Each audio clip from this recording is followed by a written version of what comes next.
Hello, this is Ginger Dunham of Greenhouse Preschool reading one of my students' weekly favorites, Margaret and the Moon, the true story of how Margaret Hamilton saved the first lunar landing. Margaret Hamilton loved to solve problems. She came up with ideas that no one had ever thought of before. Why were there only daddy long legs? Margaret had a solution. She would call some of them mommy long legs too. Why didn't girls play baseball? Margaret had a solution. She would join the team herself. Why didn't more girls grow up to be doctors, or scientists, or judges, or anything else they wanted? Margaret had a solution. She would study hard in every subject at school so that she would have all the options available to her. She worked very hard at her reading, her music, her art, and especially she loved mathematics. She learned as much as she could about addition and subtraction and multiplication and division. Margaret's father was a poet and philosopher who talked to her about the whole universe.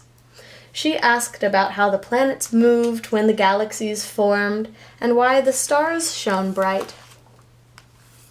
And she gazed up at the night sky in wonder. How many miles to the moon? How many miles does it travel around the Earth?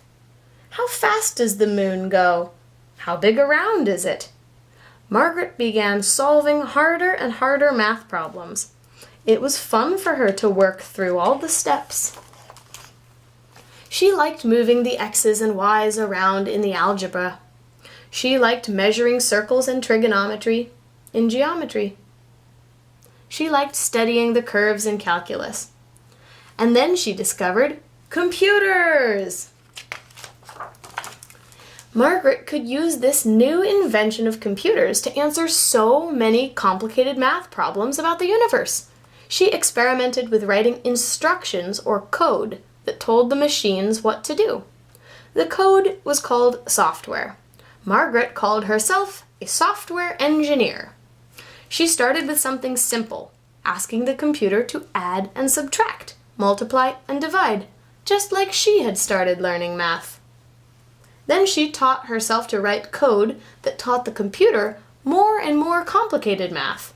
She programmed the computer to track airplanes through the clouds, and even to predict the weather. She made computers do things that they had never been able to do before.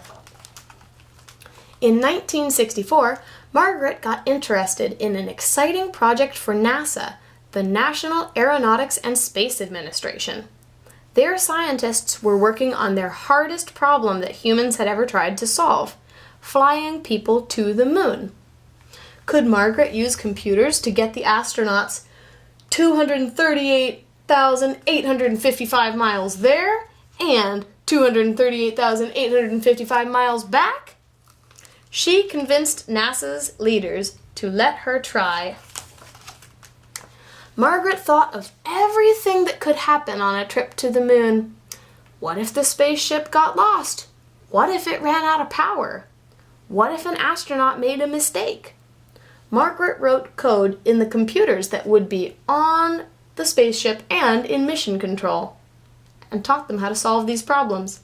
She worked her way through the steps just like she always did in her math classes. Soon, Margaret became the director of software programming for NASA's Project Apollo, leading dozens of other scientists.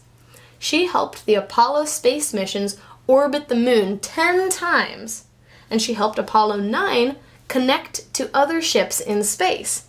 And she helped Apollo 10 get within 9 miles, really close, to the moon's surface.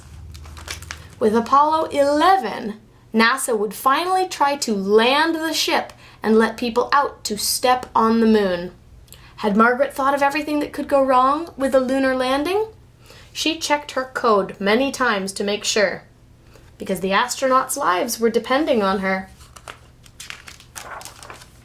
10, 9, 8, 7, 6, 5, 4, 3, 2, 1, lift off! Apollo 11 rose with a blast of smoke and fire. Margaret followed along from a control room in Mission Control, and the whole world watched the launch on television.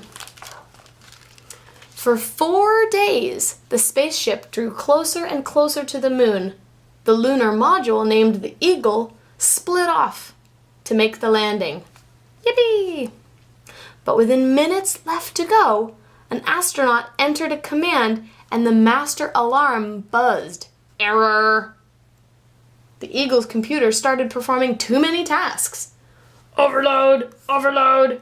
Yikes! The control room panicked. The moon landing was in danger. Everyone looked at Margaret. Had she prepared for this problem? Of course.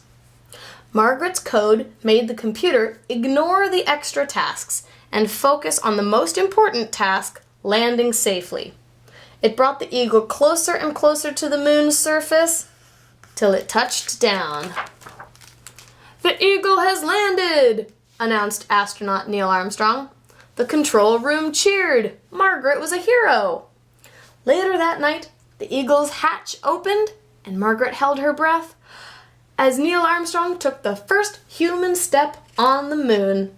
The whole world celebrated in front of their televisions. Hurrah! Hooray! Valio! And Margaret walked outside smiling. Her math code had helped the astronauts get to the moon, and she knew that it would help them get home safely too. As always, she gazed up at the night sky in wonder.